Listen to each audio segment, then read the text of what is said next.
The Amgen Tour of California is considered to be the most elite cycling event next to the Tour de France, but fighting their own competition are the women of the cycling community, trying to get noticed in a sport mostly dominated by men.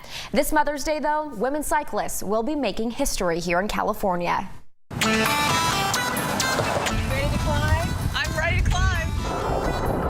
I'm racing the circuit race on Sunday.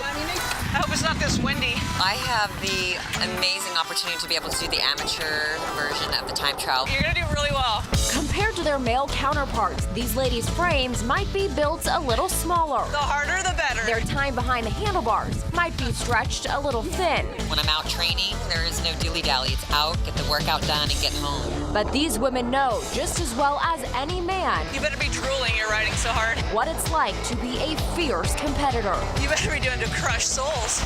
But they haven't always been given the chance to prove it. In the 8-year history of the Tour of California, women have only been allowed to compete in one of the 8 stages until this year, when for the first time, the lady cyclists get to suit up for 2 events. Oh, how cool. It might not sound like a big deal, but that makes Amgen the largest race of its caliber featuring women cyclists. Monumental, exciting for women cycling. Cyclists like Marley Smith, who will be riding in the 12.5-mile time trial in Folsom. I just think it's such a compliment to women cycling and really a small taste of the future and how it's moving forward. I expect you to win, Marley. And new this year, women like Heather LaPana will get to take part in the 120-mile circuit race starting at the state capitol. I mean, I get the chills just thinking about actually being in the race instead of just watching it. And it's really cool to have the camaraderie of women come together. Folsom Bike Cervelo team manager Erin Gorell has 5 local female athletes participating this year.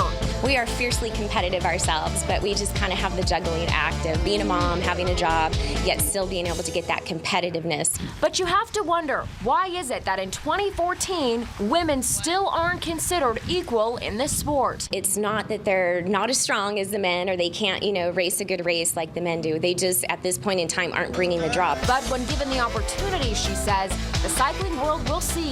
That's gonna be so fun. They are equally as fun to watch. They're athletes just the same as the men are. They love cycling the same as the men. Have you actually ridden the course yet? And when these women put pedal to pavement on race day, they will be looking beyond the laps and personal bests to a future rich in women's professional cycling. We're really excited to have this opportunity and feel very fortunate to be a part of it. And we want to say congratulations to all of the women and best of luck today. By the way, more than about 20 teams are going to be participating just with women today, and they are going to be featuring athletes from around the world. So it certainly will be exciting to get out there and cheer on our fellow women on this Mother's Day. And good luck to the men as well.